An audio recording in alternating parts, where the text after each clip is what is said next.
all for being here. I'm Javan Cook, Santa Rosa County Administrator, and tonight we're going to be presenting some information on our budget for you. There are a couple of things as we start the meeting. I'll be presenting some initial information, and then Brad Baker, our Assistant County Administrator, and Sarah White, our Deputy Budget Director, will be presenting information also. One of the things I want to do is explain why we're here.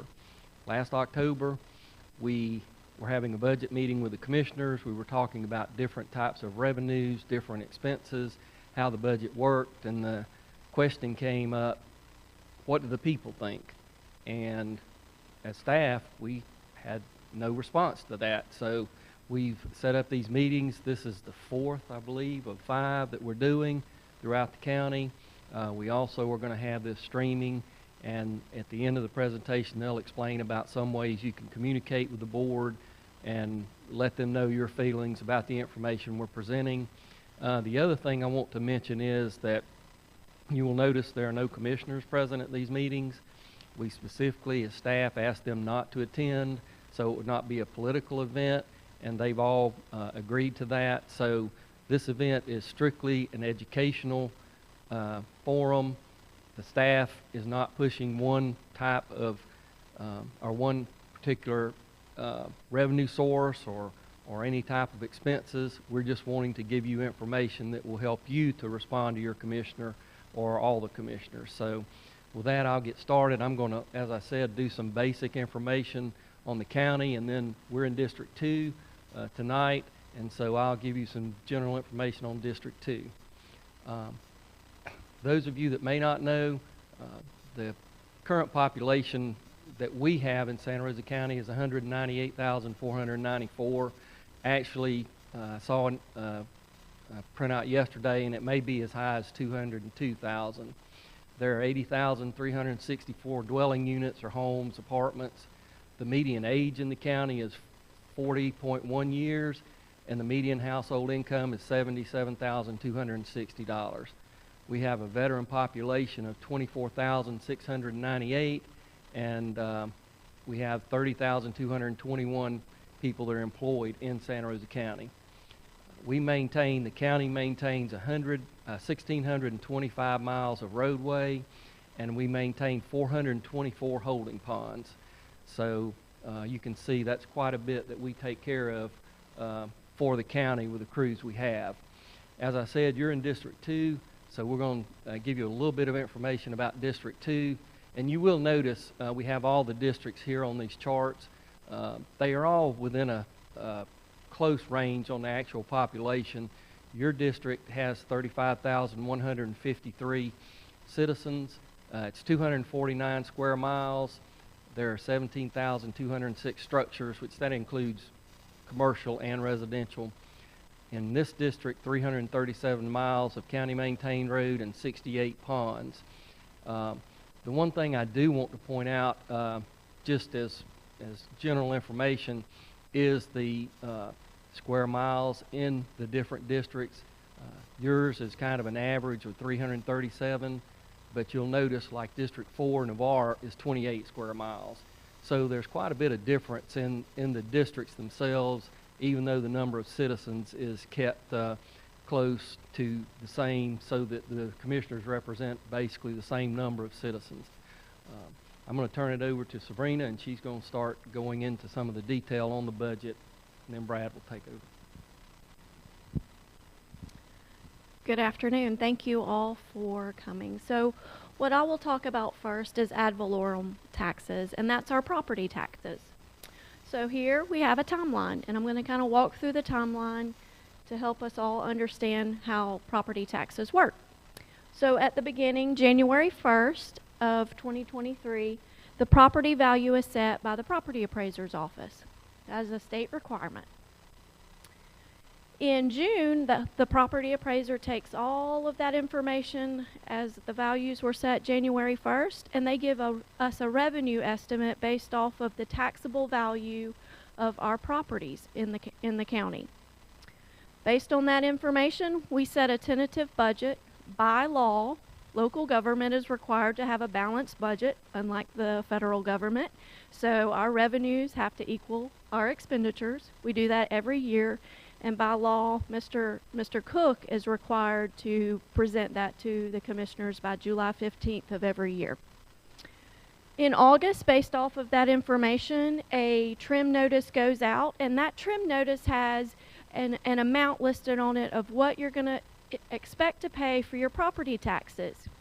Your bill that comes out in November cannot be more than that estimate that goes out in August. So when you get that in August, know that's the most you're going to pay based on all the decisions that will be made in September. In September, the budget is adopted. In November, the property tax bill is mailed out. In January, it starts all over again. So, March is actually when the bill is due.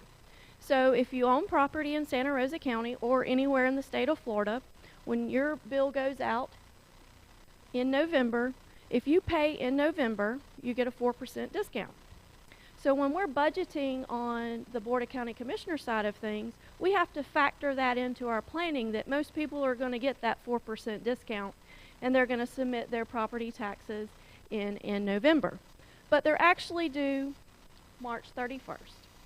And so let's just hypothetically say a new house was constructed in March.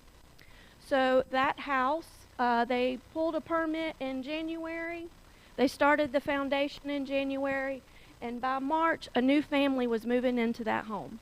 So a certificate of occupancy was issued. Because that house was not built January 1st of that year, we will not recognize that revenue for that new construction until March of 2025. So in general, yes ma'am.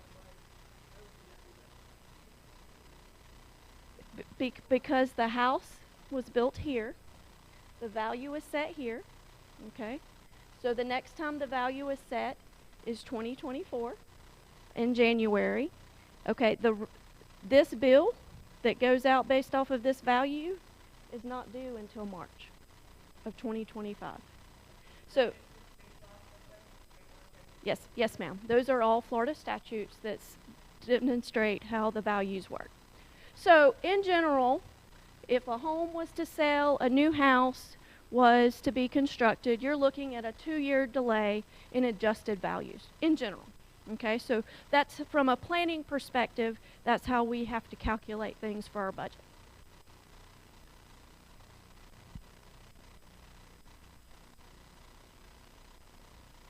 And just so y'all know, Brad gives me the complicated ones. So this is a street in a neighborhood, and we have 7 parcels in this subdivision. Here we have a general tax bill. On your tax bill, you have the school district. That is separate from us. We do not control how much teachers get paid. That is the school district. Then you have the Board of County Commissioners. The Board of County Commissioners is responsible for roads, subdivision development, facilities, the courthouse. General government things are what the Board of County Commissioners are responsible for. And you'll also have the Florida Water Management District. If you live in the city of Milton, the city of Milton might be on here. If you live in the city of Gulf Breeze, it could also be on here. So what we're going to do with this tax bill is we're going to look at this first parcel. This house was built in 1999, a long time ago. It has 4 exemptions on it. It has a homestead exemption, which I'm sure many of you are familiar with. It also has an additional homestead exemption, which certain parcels qualify if you're over a certain value. It has a senior exemption and a widower exemption. And based off of those 4 exemptions, the value from 180 comes down to $100,000 for the school district and $75,000 for the BOCC. So this value is then multiplied by the millage rate. The Board of County Commissioners and the school district separately, they set their own millage rate. Ours is 6.0953. It has been that since 2008. And prior to that, it has not risen increased since 1989. So if your property tax bill is going up, it's because the value is going up, not because the rate has changed. So, because of all of those exemptions, when you come to the next year's tax bill, it's capped at 3%. So, the tax revenue for the next year cannot be greater than 3%. And usually it's a little bit less than that. Usually it's about 2.5 or 2.7. So, back to the street. Every house on the street has a different value. And that is because every house has a different, it was built at a different time, and it has different exemptions. For example, this house was built in 2021, the same time this house was built, right next door. This one has a value or tax revenue of $3,300. This one has zero. The reason it's zero is because it is owned by a 100% disabled veteran, and they pay no property taxes. So as you're well aware, Santa Rosa County is home to a lot of veterans. Thankfully, we appreciate their service, so we're certainly happy that they do not pay taxes. However, it adds to the equation of how we have to plan for the budget. So speaking of exemptions, here's a list of all the different exemptions, and I'm not going to get into those. But in general, there's a $3.3 billion value for all of those properties that have exemptions on them. Add all of those together, and it's about $20 million in revenue that we do not see because the legislature has put exemptions in place. So those are benefits to the taxpayer. This year, for this year's budget, we had $16 billion in taxable value, times that millage rate, which is what our Board of County Commissioners sets. And our estimated revenue is expected to be $98 million this year. Just so you're aware, $98 million is roughly half of our budget. So our net budget's around $200 million. Is that surprising? Maybe not. All right, Brad. Thank you, Sabrina, and thank y'all for coming tonight. If you're online, thank you for taking a little time out of your busy schedule to join us. The whole point of this, as you can see, Sabrina covered some pretty complex slides there. It's really just to educate the citizens of Santa Rosa County about what goes on in the budget planning and the budget discussions with the Board of County Commissioners. We're going to talk a little bit now about our capital investments. I want to recap some of the stuff we've done over the last 7 years. We've invested $227 million in capital projects in Santa Rosa County. As you can see at the bottom here, if you factor in the per capita, and you'll see that on several slides coming up, and while we do that, and we just want you to understand per person in our county what is being spent. So that's about $1,143 per capita for every citizen in our county that we've invested in the last 7 years in capital. So in the transportation and paving, $69 million. If you'll see on the little sheet we gave you, it's kind of a recap of some of the investments. We resurfaced 330 miles of roadway. The P Ridge connector is factored into that $69 million. Going into facilities, the primary thing for that, you see the beautiful courthouse over on Avalon Boulevard. That's about $46 million of that, which you'll also see here on the debt services line is one of our primary debt services. When we get into stormwater, we have several stormwater projects we've done over that. Most of them were funded with a portion of the grants that we were able to successfully capture. Most of them are federal hazard mitigation grants. You can see Pace Lane, Drainage Project, Venetian Way. We've got some current ones going on in the coming 5 years. I'll go over in a minute. Economic development, that is primarily our industrial park, and we did most of that off of grants. If you're familiar with Deepwater Horizon, the oil spill, they set some pots of money aside, and we've been able to capture a lot of that revenue and bring it back to Santa Rosa County because we were one of the impacted counties from that. Parks and Rec, Benny Russell Park, Navarre Park, upgrades in every district to make ADA compliant parks and playgrounds in the districts. Public safety primarily is purchasing capital vehicles for our sheriff's department and our fire trucks for our fire departments, and that comes from the local option sales tax, and then some money in the environmental side. So kind of the breakdown of that, you can see the biggest contributor to that is grants. We have a very robust grants department. They're doing great things over there, and they're able to pull money in. The thing about grants is most of them are a 25% match, right? So 75% comes from the grant, 25% has to come from some other revenue source. And that's why we're here to talk about revenue, because we want to diversify. Everybody likes if you're a homeowner anyway, you like the ad valorem rate, the millage rate, to stay as low as possible, right? But we have to fund, in a minute you'll see, we have to fund capital projects, and that's why we need your input. So half cent sales tax, $46 million. And like I said, that's primarily the venue here for the $17 million going to public safety and to the vehicle acquisitions. We've done several transportation projects out of that as well, and you'll see the sign, you know, this was funded by your half cent sales tax at work. Our capital fund, now this one down here, American Rescue, that was a one-time dump of money from the federal government for the COVID response. So we can't factor this into any future, right? They're not another windfall coming from the federal government. Well, and if it does, it comes on our backs, right? Because that's the only way we're going to get money from the federal government. So now let's talk about the next 5 years. We have a capital improvement plan. We have $360 million already factored in the next 5 years of capital improvement needs in Santa Rosa County.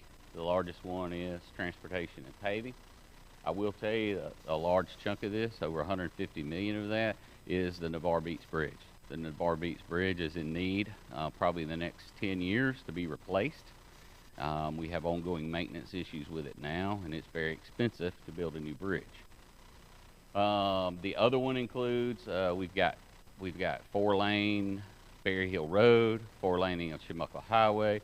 We're currently doing the intersection of Woodbine and 90, 4-laning it, and then we will do the 5 Points interchange of that as well. Berry Hill Road in 3 phases. The first phase is from Chimoka Highway down to about Pond Creek. The second phase of the Pea Ridge Connector, trying to think of, yep, Sinomid Road is in there. If you are in the District 2 area and you say, well, what about Highway 90? Highway 90 is a state road. We are pushing them to make it the top priority for our county because the 4-lane through the city of Milton is needed. But that is a DOT project, and all we have is influence on that. So encourage you to reach out to your state representatives and let them know that is a priority. Yes, ma'am. We are in design right now. The first phase of that, like I said, will be from Chimoka Highway to Pond Creek. The next phase will be from Pond Creek to the intersection of Anderson Road, Anderson Lane, and then the next section will take it up to Dogwood.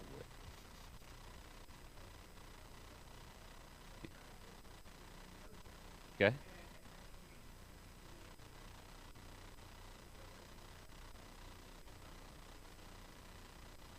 Okay, so what area are you in? What area? Off of Old Berry Hill. Okay. Correct. Yeah, so as we do the design, that will be included in that, is any kind of intersection improvements. I can't tell you until the design comes out because we have to look at capacity, we have to look at turn lanes, we have to look at all these things. Red lights are typically triggered by traffic counts and need, which we'll talk a little bit about that in a minute. But I can't say that there's going to be necessarily a traffic signal at any particular intersection, but we also are looking at improving the intersection of Anderson Lane and Berry Hill Road. You know, how it comes in at a weird angle there, and some of the way the road is tilted there, it makes it is. So that is factored into that design. We're actually going to do some improvements, intermediate improvements in that area. We're working on that now, but that will be in phase 2, that intersection will be in phase 2 of the Berry Hill Road. And the reason why we have to take them in phases is as we apply for grants and we apply like the DOT, we're part of what's called a SCOP program, which is a small county outreach and opportunity thing that DOT does, and we just barely qualify for it still, but we're putting money in those. So, for example, the recent one is the widening and safety shoulders on Highway 182. They've asked us to phase it in 3 phases because they don't have enough money in each year to fund that program. So we're doing that one. I can't remember. It's probably like an 8-mile stretch of road. They're asking us to break it into 3 phases instead of giving us the money up front. So 90 and Woodbine is out for bid right now. We will open that on February the 29th, and then we'll bring that to the board in March and look to get that awarded. The next one will go out. It's in design right now. It's probably, because it's a complicated intersection at 5 points, that will probably, I think they're talking about a 14 to 18 month design on that, and then we'll put it out for bid. What was the other one you asked for? Berry Hill Road is in design right now, and we're looking at, we're going to have to add some stormwater, so we're working on stormwater acquisition now. And I'll tell you that we had some money in the SCOP program that was doing safety shoulders on Berry Hill Road. And if you go through the DOT process, you have to meet all the federal procurement requirements for when you're procuring land. And those are very stringent. And they would have made the cost of the land exceed the value of the money we got from DOT. So we gave that money back to design on our own, so the land acquisition will not be as high, because they make you follow all these real stringent guidelines. So it's faster and cheaper for us to acquire the land versus being in a federal program, which the DOT money is federal dollars passed down to the state, which are then passed down to us, if that makes sense. So did I answer all your questions there? Okay, yes ma'am.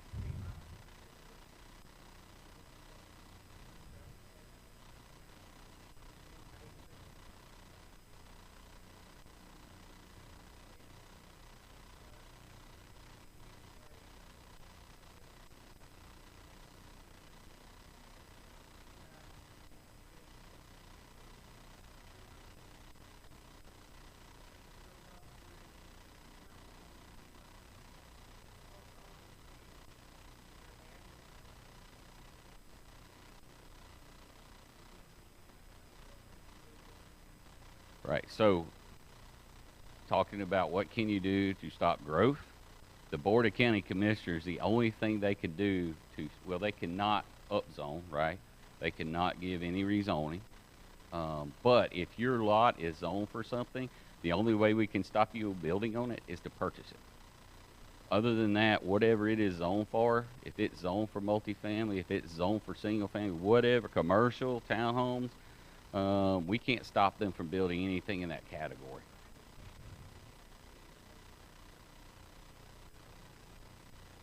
Yeah, well, I mean, it's all our problems, right?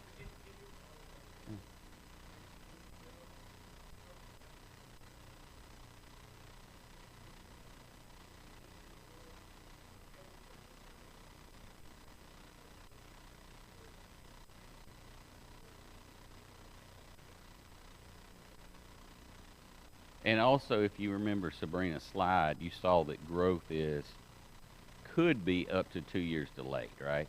So that's really how government functions. Everybody says, well, development should pay for itself. Well, it will eventually pay for itself, but all the new houses that are being built right now, we won't see that for 2 years, that income. So that's why we're talking about tonight. We're talking about how do we diversify. Well, we're still talking about capital planning right now, but we're going to get into what are some options we can diversify our revenue so that we're not as dependent on ad valorem. So I'll finish this slide real fast because we haven't got into stormwater. We have several stormwater projects. Pine Blossom Road, that's going to be a big stormwater project. Let me think of any more. Where are stormwater projects? We'll go into public safety. The sheriff needs a new administrative facility. We're planning and designing a consolidated public safety dispatch center right now. We are bringing all of our emergency services into one facility right now. We have an ambulance and fire dispatch. We have a sheriff's department dispatch. We have a Milton Police Department dispatch, and we have a Gulf Breeze Department dispatch. We're building one facility and putting all those in one so that we have a better response. When all the dispatchers are in the same room, you're not getting transferred to another building, your call is being answered, processed, and you get emergency services. So that's in design right now. Parks and Rec, one of the major parks projects that we have going is in the south end. We're building a large soccer complex, about $9 million beside the Pensacola State College campus. It also includes some infrastructure that allow the buses to access the Woodlawn Beach Elementary School, I think it's elementary school. And they could do that without going through a subdivision, because currently all the buses go through the subdivision to get to the school. So we're able to partner with Pensacola State College to do that. And then we'll continue to do other projects within the district as well. Facilities, I talked about them. We do need a new administrative facility. If you do not know, Devan over here, he's got 46 years in. He's fixing to retire. And we have a facility that he started in, and it hasn't been updated much. So, and that's what our developmental services are working out of. Yes, sir. Okay.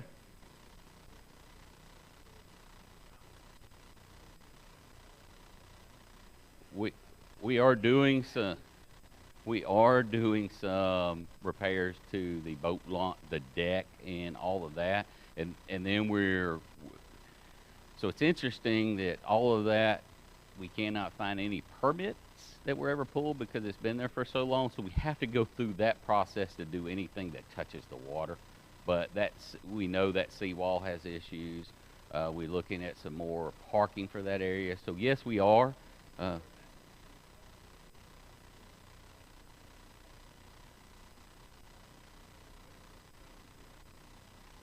We are in the process of figuring out what we can do and what we can't do before we do that, because if the regulatory authorities say no, then we limit what we're going to do.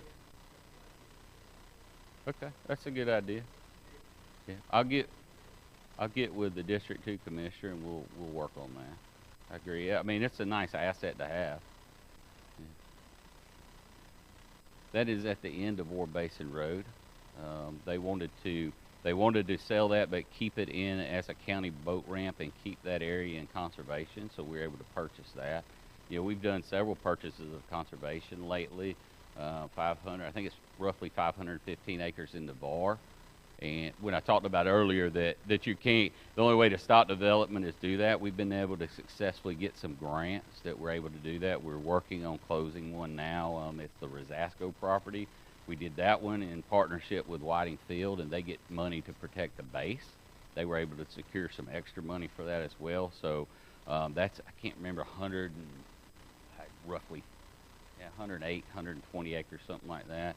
When you go down past Whiting Field, the Clear Creek area, all of that on the left, both sides of that water body there will be, we're going to work on a passive park area there and allow walking trails, etc. in that, but it won't be houses. So that's things that we are doing. Our board has recognized that's a need for the county. Let me see, what else did I not our para Joppa football field. We're building a nice complex out there. It is actually, the training fields are already constructed. We're working on the turf right now. We had a serious weed problem come up. We're working to fight that, and hopefully they can start practicing on that in the spring. That's out at, that's our Joppa football field. It's just to give the kids, I think there's, let me think, 4 practice fields out there that they'll be able to play on, and then the next phase of that will be a competition football field, because we do have a lot of kids coming in that's moving into the area as well, and we want something for them to do other than get in trouble. So the more rec area. Okay.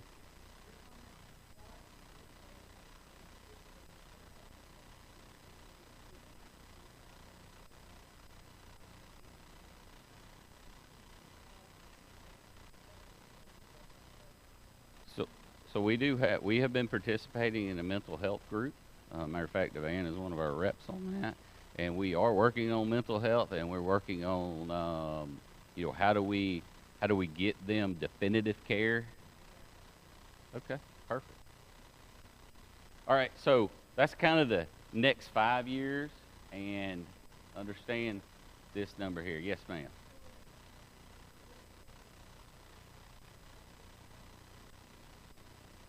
The medical examiner's office,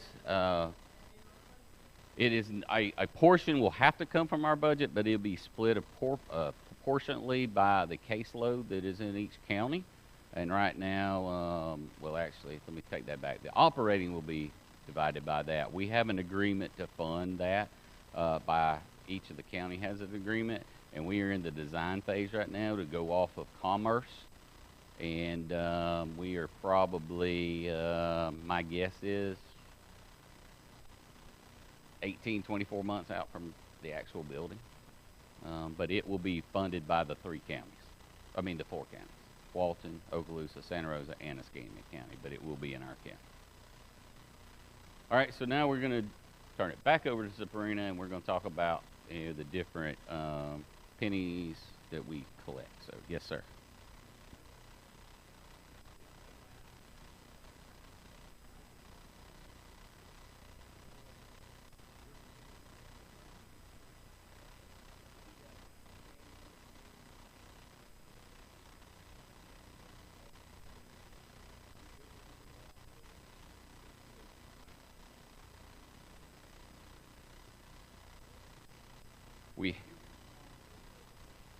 We have factored some of the considerations for inflation into this. We're also factoring in that we're going to have access to some grants, but with the grants come matches. So that's why we need other revenue sources to do the matches. And we'll talk about some of those in a minute. So I'm going to turn it over to Sabrina. What's that? Schools. So remember, the school board is a group of elected officials that have the ability to tax the citizens just like the Board of County Commissioners. So they are responsible to provide all the school safety, etc. And they do that, and you saw that on Sabrina's slide here. The school district is their own taxing authority, in other words. So the Board of County Commissioners handles the infrastructure, the stormwater, parks and rec, etc. The school board, 2 separate budget, 2 separate governing bodies. Yes, ma'am.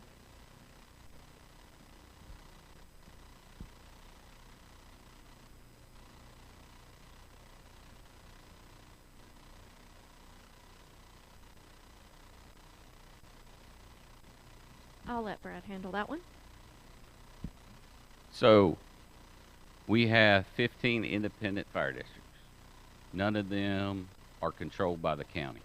There are, count them right now, I think 5 special legislative districts, and Navarre is one of those. With the special legislative districts, they are also their own governing board and taxing authority. So Navarre, Navarre Beach, Midway, Avalon, and Pace are special legislative districts. They have their own governing body that are elected through the general elections, through our supervisor elections. You have to register and be on the ballot. And then they are a taxing authority. There is a bill going through the House right now to adjust it where they can't do ad valorem, and they're going to have to, which Navarre doesn't use that anyway, but Midway does, Avalon and Pace uses ad valorem. So that is outside of our budget.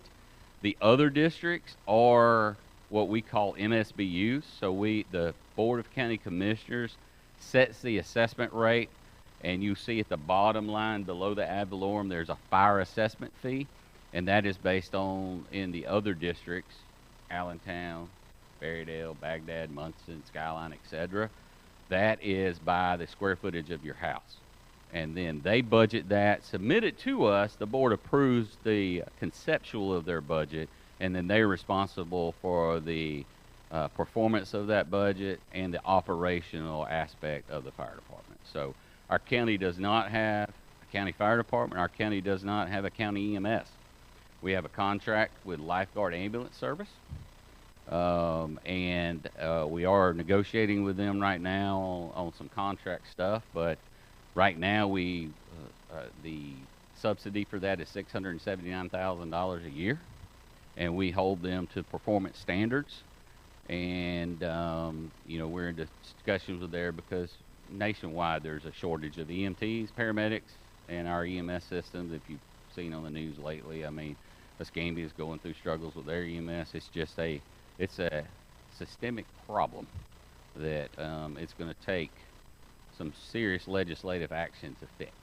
So hopefully that answered your question. A very long answer.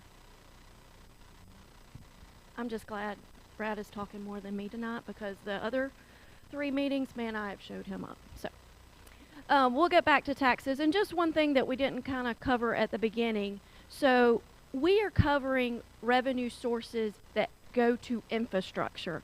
There are several other revenue sources that the county has, but these are the ones that we're covering tonight go to infrastructure, go to capital, because just as Mr.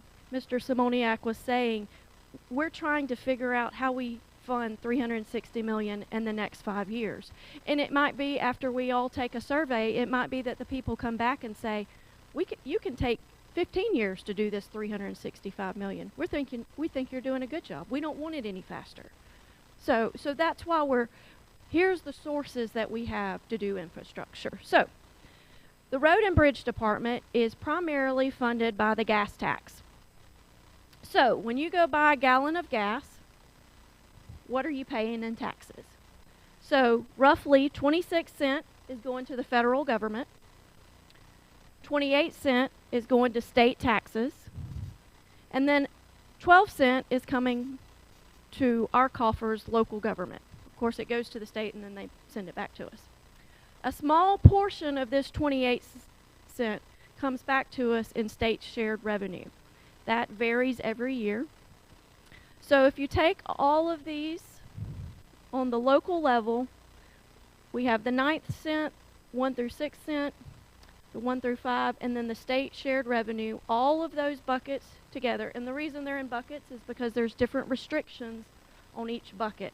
So you can't remember which one of them, but you can't use it to pave roads, for example, and stuff like that. So there's restrictions on it.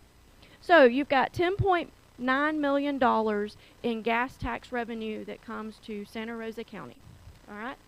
You take the tourism factor. So in 2017, we had a Haas study done, and it said that basically 25% of our local option sales tax revenue, it comes from tourists that come to Navarre Beach and other areas in the county, stay in hotels. And so you take 25% times 10.9, and you have roughly $8.1 million that Santa Rosa County citizens are contributing to gas tax. Divide that by our population, that comes out to about $40 per capita. So if you have, I'll use Brad's example because I have way too many people in my family, but Brad has 3, so that's $120 a year roughly his family contributes to gas tax. I probably shouldn't do math on the fly. So another revenue source is electric franchise fees. So right now we have that, it's in place. If you have FPL as your electric provider, a portion of your bill every month is electric franchise fees. So basically that is a permit fee on electric utilities, on sewer utilities, water utilities to use our right-of-way.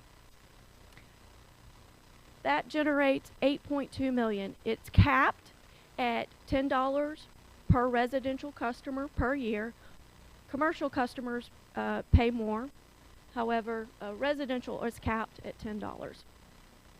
This can be used as the board sets policy for. So several years ago, when the board implemented this, they decided that they would put some toward economic development, some toward road and bridge, and then some toward the general fund that pays for general government services like maintaining this facility.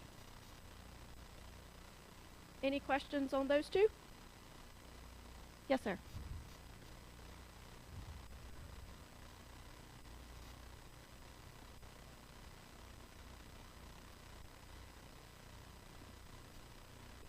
Yes, sir. So we actually have already seen a decrease in our gas tax. It has leveled out some, but we have already seen a decrease, and the state is actually looking at other options and going to more of a consumer, I can't think of what they called it, but it's based road miles, yes, for those electric vehicles. So basically everyone would pay a fee. Any other questions?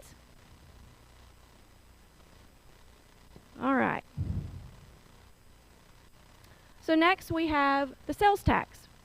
So in Santa Rosa County in 2022, because that was the latest information that the state had for a full year, we spent as a county $4.5 billion on taxable items. So when you go to the grocery store, or you go buy clothes, or you go to buy a sandwich from a fast food place, you are paying sales tax. So we spent $4.5 billion as a county in 2022. You can see it's different. So if you go buy a vehicle, if you go buy, let's say you go across to Pensacola and you buy that vehicle, the way the state statute works is that if it's delivered in Santa Rosa County and it's tagged in Santa Rosa County, you pay Santa Rosa County tax, which is a great thing because our tax is less than Escambia County. They are 7.5%, we are 7%. So, with a ½ cent, as you can see down here, you're capped, it's called a discretionary surtax. You're capped at expenditures or purchases at $5,000. So for easy math, let's say you buy a $20,000 vehicle, you're only going to pay the ½ cent on the first $5,000 of that purchase. So, it's not on the full amount like the other 6 cents are. So, we take the $4.5 billion of taxable value that we spent in Santa Rosa County. That generates $315 million in revenue. It goes to the state Department of Revenue. For Santa Rosa County, we get ½ cent of that back on that, which generates $16.1 million a year. So when you go pay for a new car, you're paying tax, but only 16 million of that is coming back to Santa Rosa County.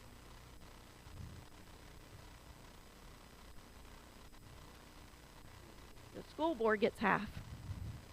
So it's a ½ cent to the school district and a ½ cent to Santa Rosa County. So you take that by the tourism factor that we talked about earlier, which is 25%, and I'd say it's probably greater than that now because our tourism has increased. You have roughly $12 million that Santa Rosa County residents are contributing to the tax revenue for the ½ cent. Divide that by the population, that's roughly $60 per capita.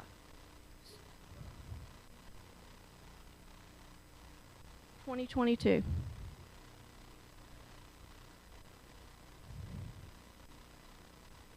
$2023 just ended and they're still, yeah. So it was the only full year that we had. All of this is also available on the website as well. And one thing I wanted to point out about the capital investments, if you go to that website, you can click on transportation and planning and you can see exactly what that $255 million is consisted of. So it breaks it down.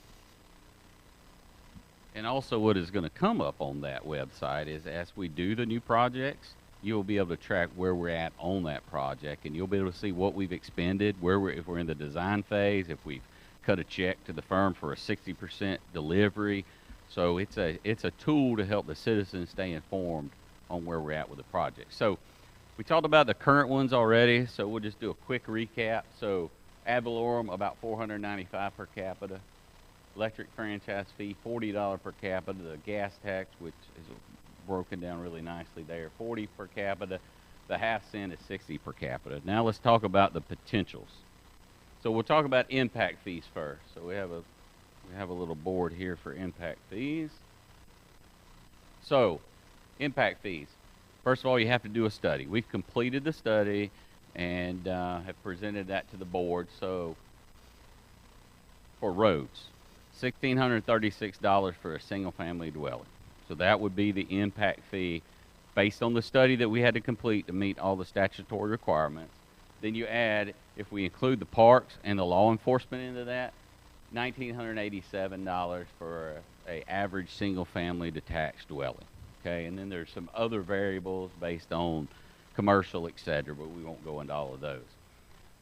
So for roads, that would generate about, based on last year's data, that would generate about $3.3 million. Now, one thing I want you to understand about impact fees is, I'll give you an easy analogy because I like easy math, right? So we have a new intersection, and we're talking about District 2, so we'll talk about Highway 90. There's a new subdivision going in off of Highway 90, right? And it's going to trigger the need for intersection improvements. Maybe that's a traffic light, right? So what we have to do is we have to do a traffic count and understand what is the new subdivision going to put into that that's going to trigger the need for the intersection. And then I like easy math, like I said. So let's say it's a 25%. So it's going to increase traffic 25% in that intersection. And that is going to cost us $1 million to do that intersection improvement. $250,000 can come from this fund, and $750,000 has to come from some other revenue source to do that intersection improvement. Yes, ma'am. Did not.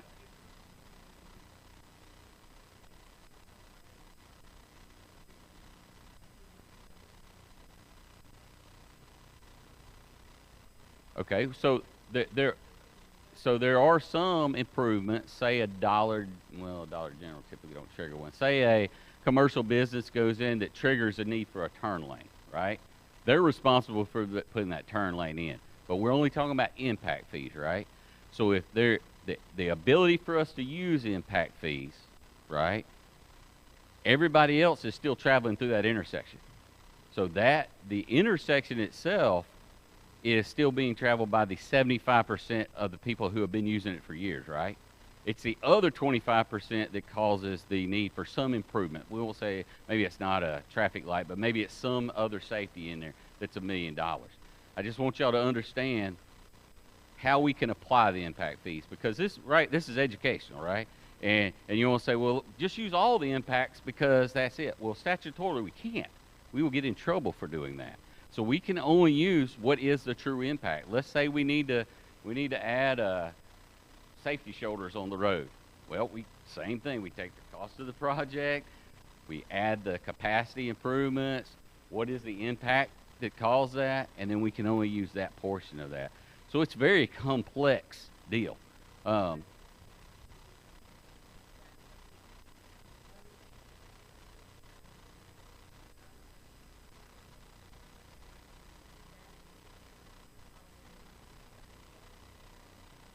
You can. It's just, the main point we're trying to get across is it's complex and there's no one answer, but everybody thinks that, oh, well, you have to do intersection improvements, just take it all from here.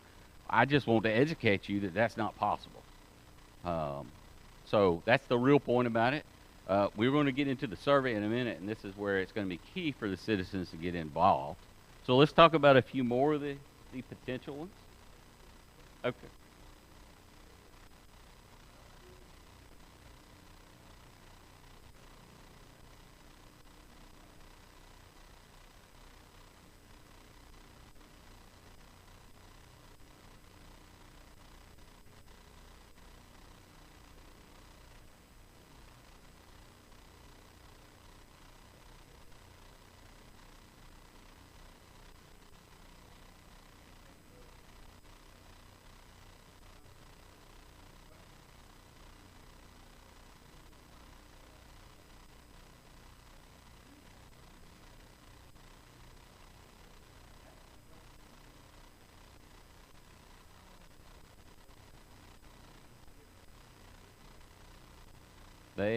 They receive the planning document that everybody else has seen.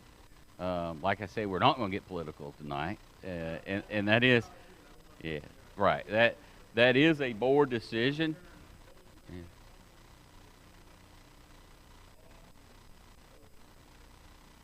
I think there's been a lot of discussion about affordable housing. I know several of the commissioners are concerned about affordable housing. But like I said, we're not going to get into the political. All we're here is to educate you about all of the potential options that are out there so that you can take the survey and give us your feedback on what you think should be the priority order of where we look at. So jumping into other potential ones, the toll on Navarre Beach. Now, I told you how much the bridge was going to cost us estimated. If you put, we did some variety in here, 50 cents to $1.50. We were playing with it and say, all right, well, if you're a resident of Navarre Beach, you know, what does that look like for a cost? If you're a citizen of Santa Rosa, what does that look like? And then what does it look like for everybody else, right? So we did some varying scales, and roughly you'll get about $2 million a year. So obviously, nobody is going to give us the money when we can only pay back $2 million a year and give us $150 million, right? It would take us many years to pay that back. So we will be seeking grants and other forms of money to pay for that bridge. And we are in the very infinite stages of that process, but it's going to have to be done. We're having issues with the pier pilings now that go between it. We're having to do some emergency repairs on the seawall around it before we can do permanent repairs, etc. So the other one is a stormwater MSBU. Now this one would be specific to a subdivision, right? Let's say you're in a subdivision and you have 3 stormwater ponds. You could put anywhere from $50 to $100 a lot, but the limit to that would be if you live in subdivision A, we can't use your money to go fix ponds or do maintenance on ponds in subdivision B, right? So just understanding there's restrictions on that, yes.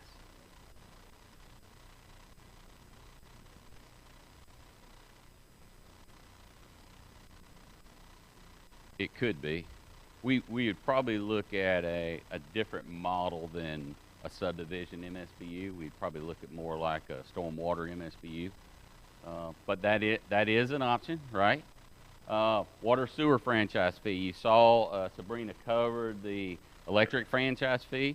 We currently don't have one with the water and sewer lines that use our right-of-way, so that is an option. And remember, all we're here to do is educate you on those. We're not selling you on one or the other. We're saying get informed and make a decision. The one that, if the board so chooses, that you will have to make a decision on is this next one, an additional half-cent sales tax. Now, the discussion we've been having is we dedicate this to transportation infrastructure, right? Generate about $16.1 million a year, and that would go to all of these transportation and paving improvements that are needed over the next 5 years. And what you know, Sabrina said it, y'all now know I have a household of 3. So I'm going to contribute $180 a year, right? If I don't want to contribute that much, I keep my wallet in my pocket and I don't scan my debit card and I don't spend money. If I want to contribute more to that, I talk my wife into let me get some really cool toy, right? So that's what I do like about that. But also, the cool thing about that is 25% of that is covered by people who visit our county. How many of y'all have purchased something in Escambia County lately? I know I have. Well, guess what? You're contributing to their LOST fund, and you're helping buy their fire trucks and their sheriff's department cars and working on their roads and all that. So all of these others, impact fees, tolls, stormwater, water, sewer franchise fees, are board action. This one, the board has to decide if we're putting it on the ballot, but you, the people, have to decide, is that a route you want to go? And what we want to do is just look at revenue diversification, right? We want our ad valorem, our property-based tax, because you saw it's so diverse on what is being paid in Santa Rosa County, so it's not the fairest. That one is. So we want you to be informed and make that decision. How do you want the future to look? So with that being said, let me get to the right one here. Where'd I put it? Yeah. So this is the most important one. If you're technology savvy, you can scan that QR code right now and go take the survey. If you don't like QR codes, go to our website. www.santarosa.fl.gov. Click on the budget link, and it will take you to a survey link, and you can go in there and take the survey. Maybe, I don't know, I'm going to say 10 minutes, but probably less than that. Go in and take the survey. Has different questions. You can prioritize any of these potential funding sources that you want number one all the way down. You can say, what's most important in this 5-year plan? Is it roads, or do you care more about parks and recreation? However you want to rank them. And that's why we're pushing it. That's why we're streaming it live tonight, because thank you to all of you who did come. But this is a small percentage of our citizens in Santa Rosa County. So we're trying to get, when I looked at it earlier, we had 133 people have taken the survey so far. We'd like that to be a couple thousand. So.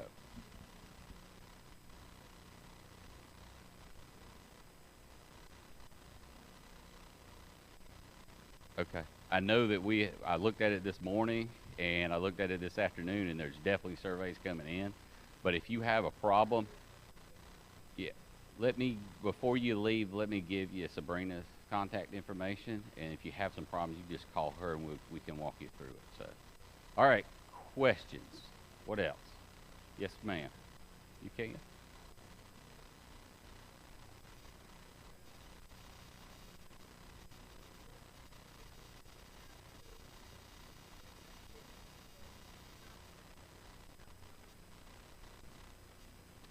For the construction perspective for that?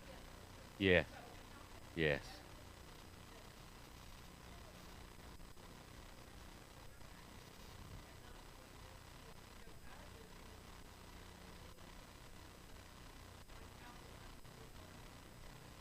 We have discussed that in all of our negotiations for the last 2 years since, well, just over 2.5 years since me and DeVan took over, that was one of the things that we wanted, timelines and hold people accountable.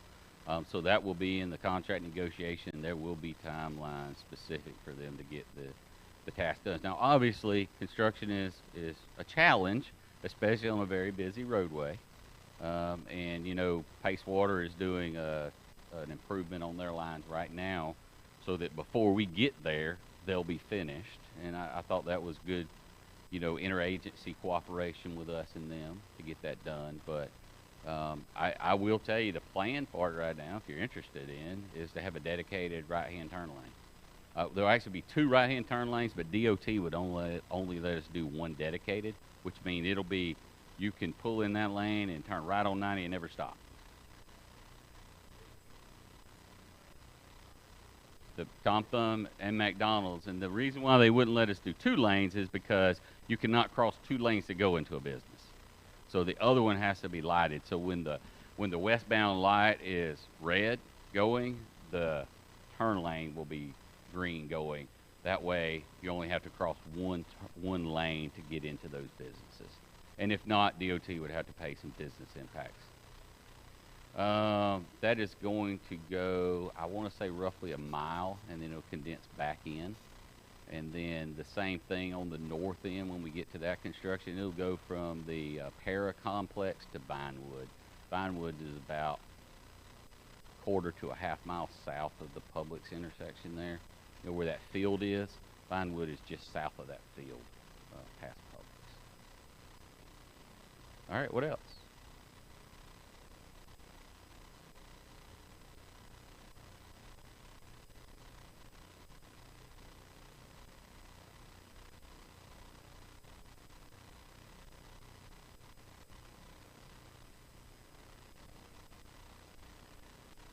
I will tell you this, that we have done some improvements to our land development code, and this is actually our 2nd round. I wasn't involved in the 1st round, and the subdivisions that are built to the new standards, we are not seeing that flooding in. And we are working on other capacity improvements. These, on the previous slide, we showed you the millions of dollars we've invested in retrofitting. One of those is Metron Estates. That was built in the 90 or earlier. Yeah. We didn't even have a design standard back there. You know, same thing with Holly by the Sea. Same thing with Avalon Beach Estates. I mean, a lot of these older communities were here when we had 0 design standards. So we have to then go in and retro them, and it's called a Hazard Mitigation Grant Program, HMPG, and that's available after a storm hits the state of Florida. They put some mitigation dollars aside. One thing we don't want to happen is be the highest ranking on those, because that means the storm hit us, right? We'd rather be like an Irma or something like that hit another part of the state, and we get to pull some money off of that. But we've been very successful in those projects. And those retrofits, you think about, you're doing a drainage retrofit to a subdivision that's 40 years old. It's a pretty complicated deal to get the water. We had to do a property acquisition to do a pond where a house was, which was obviously a house that was flooding because that's where the water was going, so it made sense to do the pond there. But it's pretty complicated. But I will tell you that we just had I'm talking about almost feels like a year, feels like longer than a year actually, very robust discussion on our land development code, and we've made some significant changes. We have lot grading plans now. These infill lots that if you see in Holly by the Sea, they were kind of stair stepping up. And then obviously the water is going to go to the lowest point. You know, we've done lot grading plans for the infill lots. Subdivisions have to have lot grading plans. So I will tell you that the flooding of new subdivisions, unless there is some catastrophic failure, which we did have one that I remember we talked about, and we're doing a retrofit for that. We had another one that the developer had some issues with, and they did repairs on that. So, and we've also improved our inspections. So before this, we didn't have a robust inspection team. I'll tell you, in the last 2 years, we've added 6 inspectors to go out and inspect the actual base of the road when they're doing it, when they pave it, all of that. So we're trying to do a better job of, you know, inspecting all of these things that are coming.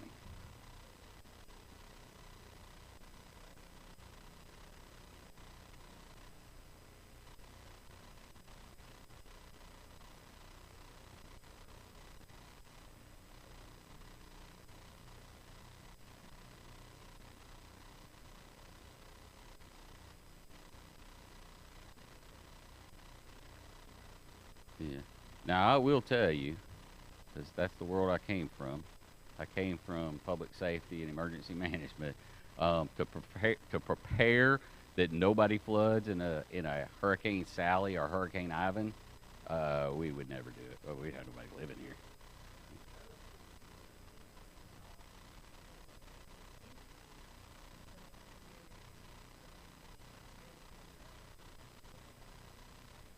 Yeah, how to get out of your subdivision. Yeah, I agree with that. I'm just saying. Yeah, right.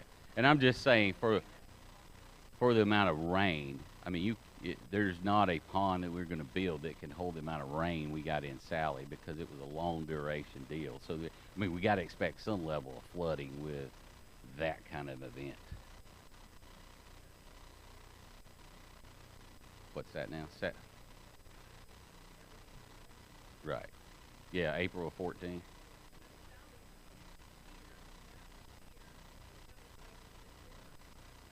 But we also didn't have the widespread in 2014. We had heavy pockets, but we didn't have 30 inches over the entire county. There were pockets like Pace got a heavy rain, but South Bend got heavier. Gulf Breeze got the worst of anybody in 2014. So, I mean, just my point is, obviously we want to prepare for flooding and we want to make sure our drainage is improved. But we have done things in the last 2 to 3 years to improve those processes and make sure that as these people are developing, we're inspecting them. You know, we're not taking the word of them. We're inspecting them. And as a matter of fact, in this last code, they have to call us at each phase of that, and we go inspect it before we take over that road. So.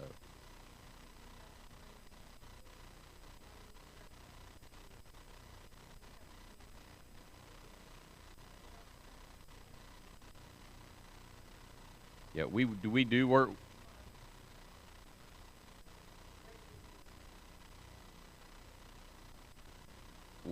Right, we do. We have had those discussions with the state about widening some of our roads to make increase evacuation routes, but also understand that we encourage you to evacuate tens of miles, not hundreds of miles. You know, if you're in a, you know, I can't remember when we did this, back in 2008, I want to say the building code changed.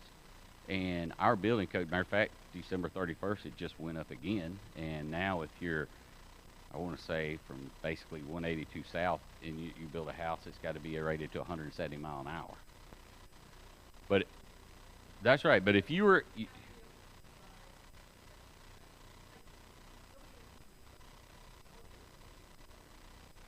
I've been preaching that for years. But we do say run from water and hide from wind, you know, because water is going to kill you. I can tell you, I listened to many calls in Hurricane Ivan of people who did not evacuate and they were in a storm surge. And water will kill you. Not that wind can't, but water will kill you. So, all right. All right, what else? Yes, sir. Oh, sorry.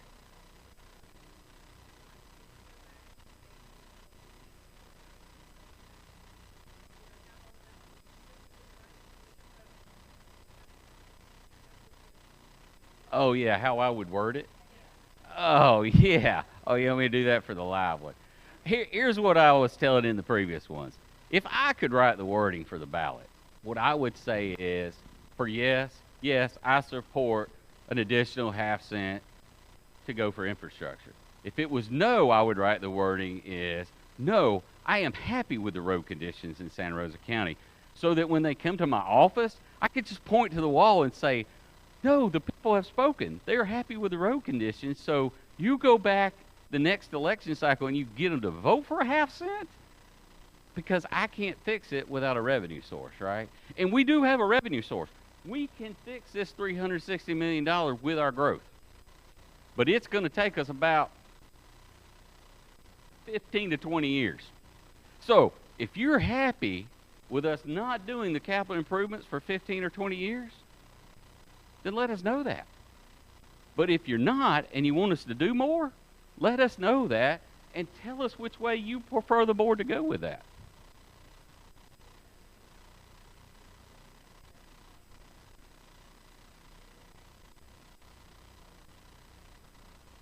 New 1,200 in October. No, for the up to October, yeah. Yeah.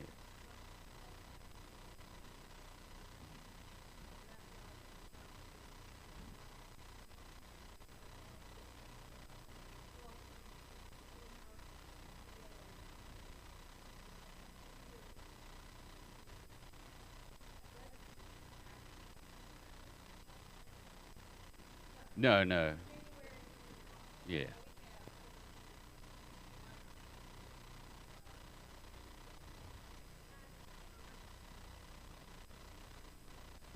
That's why we saw an increase in our ad valorem collections this year of 4.7 million. That is the new construction value from 2 years ago. So it every year when the property appraiser provides us these estimates, they have to say this is from new construction. This is just general increases in property values. And 4.7 million was from new construction. Also, that 1,200 COs, that was about, I think, I have my notes over here, I'll go find them, but it was several $billion in estimated construction costs. It was, I think, $3 million in estimated construction, $3 billion. And so, you know, that number will continue for the next couple years. However, the tricky thing about ad valorem is when the property values decrease because of a recession like we had in 2007, 2008, there is no cap at how quickly it can bottom out.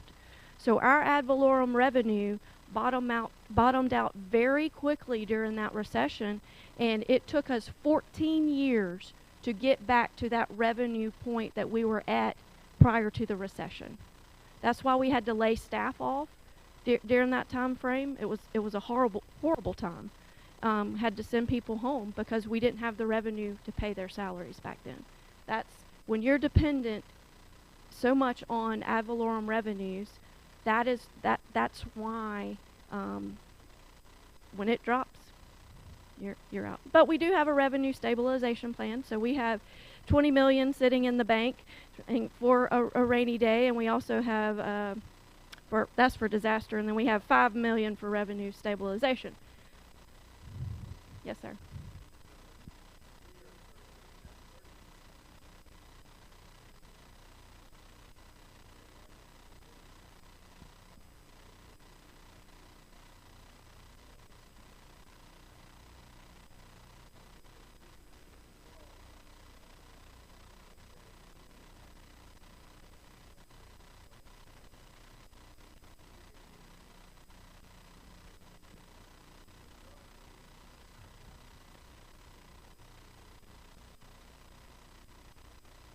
Yes, sir. One other slide that I wanted to show is just how do we compare in the state? You know, we're talking about all these revenue sources and, you know, what's going on everywhere else? Well, these are like-sized counties and our neighboring counties. And as you can see, our per capita total revenue for our budget is $1,300 in revenue. So again, remember, we have to have a balanced budget, so our revenues have to match our expenditures. We can't spend more than what we have. State average is $2,200. That's why we're talking about revenue diversification. All right, anything else? Yes, sir.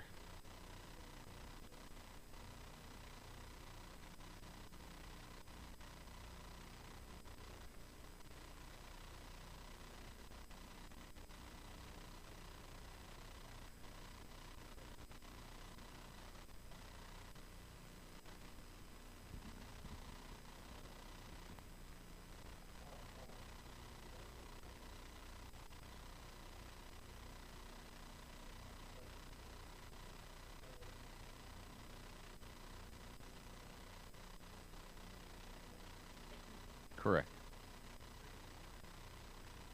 Yeah, and we will seek grants for those. I mean, we are counting on that we will continue to be successful in our grant acquisitions.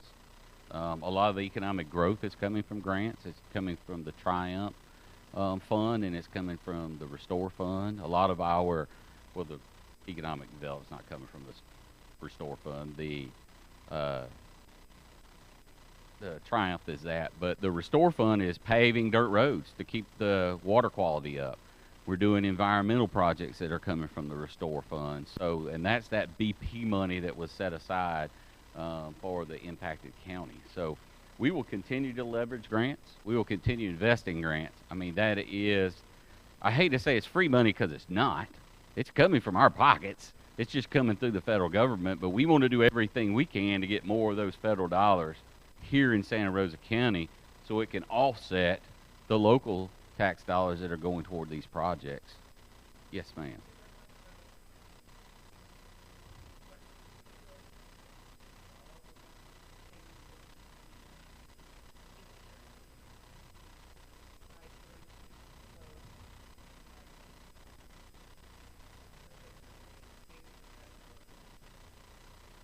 It depends. There are strings attached. There are requirements attached. Not necessarily bringing in affordable housing. There are some programs that are.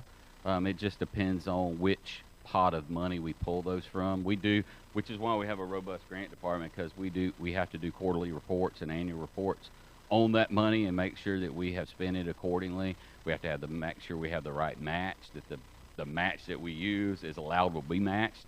Like, for example, we can't take FEMA money and match it with Treasury money. So we can't blend two federal sources into one to make it whole, right? We have to find some other revenue that's not a federal revenue to match the 25. But there are some that allow us to match it with some of the other programs that are federally funded. So it's very complex, which is why we have a great grants department, so that we can stay on top of those.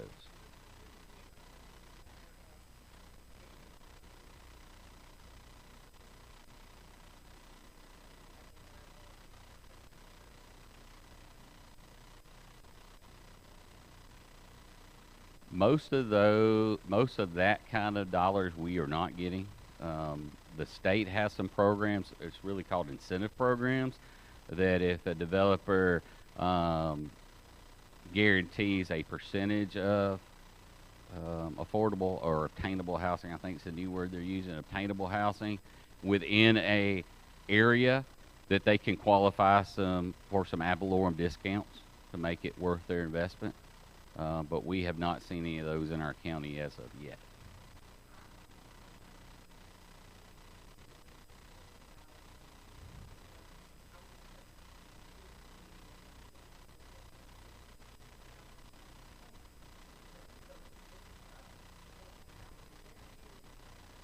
Right. Right. I, I think that's why they're changing that word to obtainable, you know, because really what might be obtainable in Santa Rosa County might not be obtainable in a small rural South Alabama town. You know, it all depends on your median household income, and you know what I mean. So it's not. So I think that's why they're kind of changing to obtainable housing, if that makes sense. Because affordable is not something we can use blanket across it, right? Because if you make $500,000 a year, a different level of house is affordable to you than if you make $40,000 a year, right? So I think attainable is the new kind of catchphrase. You had a question, didn't you?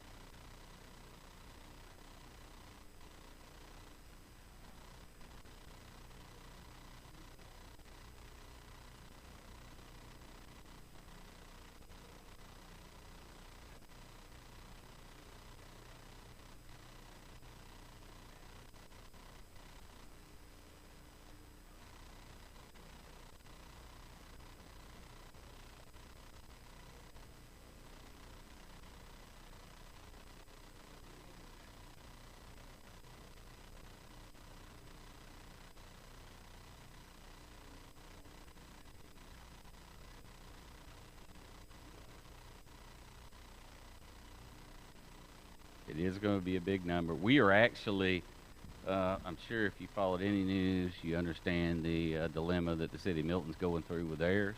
So we are actually putting in a package plant for economic growth because we want to be able to support those high-paying jobs that are going to come into our industrial park.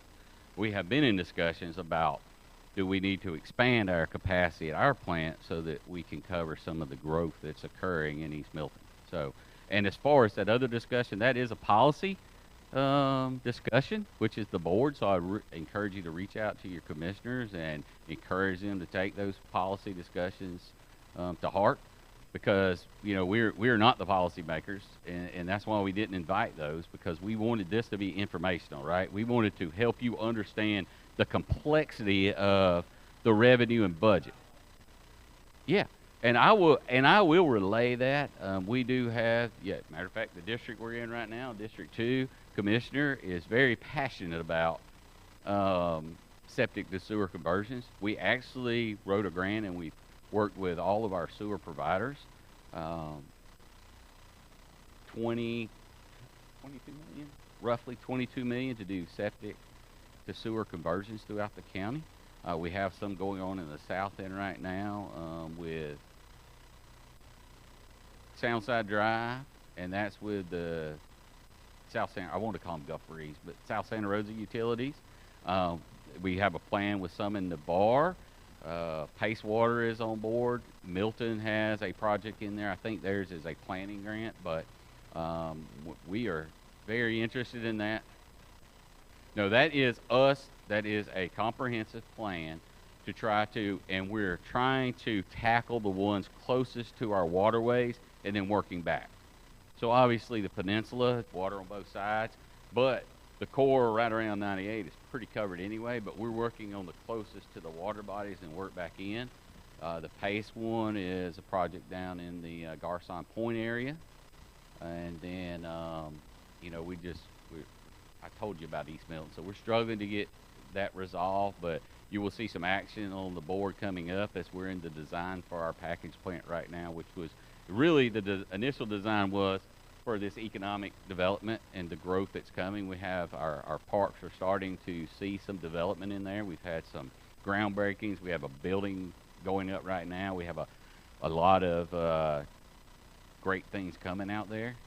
It's all dependent upon sewer capacity. So we have decided to invest in that to assure that we have those high-paying jobs, because that will put revenue back into the county that we can continue to grow that area. So, what else?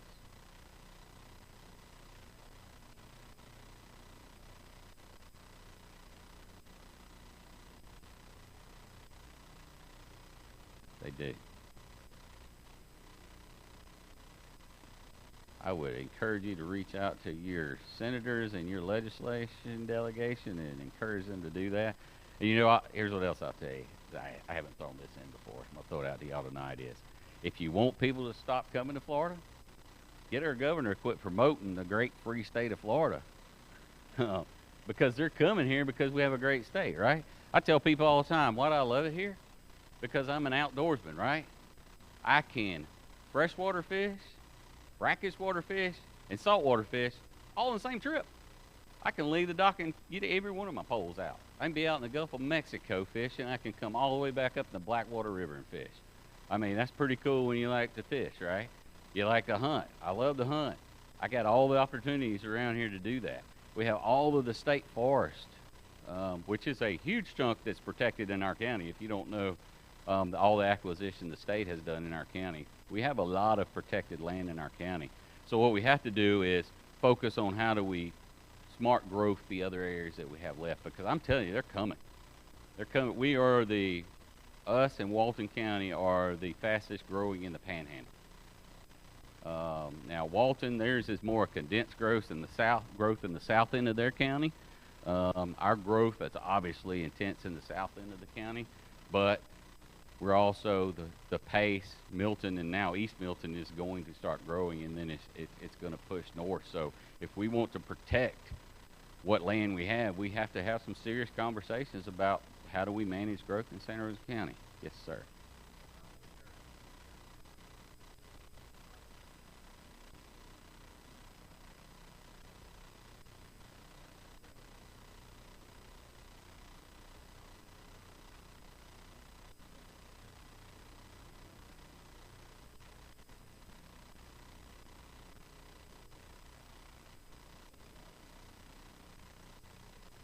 They are coming, but also understand, well, our economic development is typically 24 to 48 months out.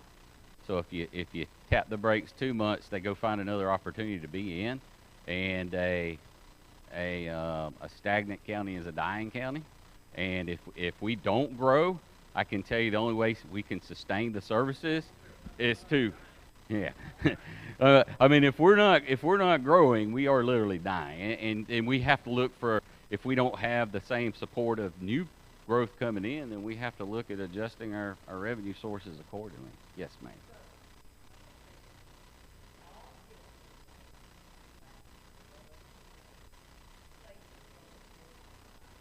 Does.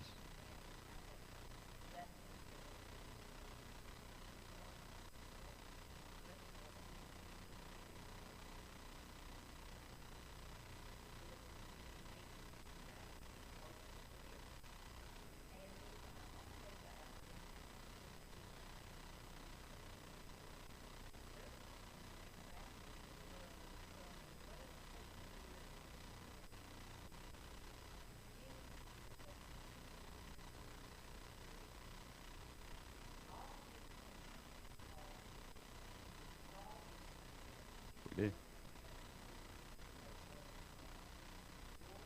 That's right. Quality of life.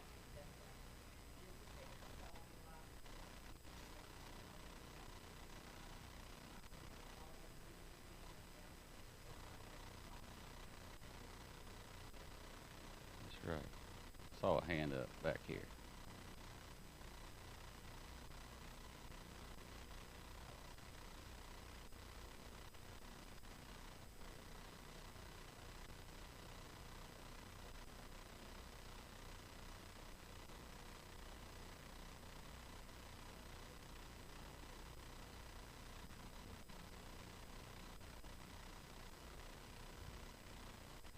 Right, but he does have a good point. There will be an impact for housing needs. I mean, if we get those workers to come fill those jobs, they have to have housing. The other struggle we're having right now, and we've been working with our military, and obviously we want to protect our bases, because if you think about losing Whiting Field, what would that do for Santa Rosa County? If we lost Holbert Field and Eglin, what would that do for Okaloosa and Santa Rosa County? So we want to protect our bases, but what they're struggling is housing for the servicemen and women who are out there. And they're reaching out to us saying, we have a problem. We need more housing so we can continue to support the mission of our national security. So, you know, I mean, when we're having the military come to us saying, we've got a problem, I mean, we need to be able to respond, because without those, I mean, that's a huge economic driver in our county. So, all right, what else? All right. Well, thank y'all for coming. We appreciate the dialogue. Thank y'all for being very engaged. Don't forget, here it is. Take our survey. If you can't scan QR codes, go to our website. Hit the link. Thank you.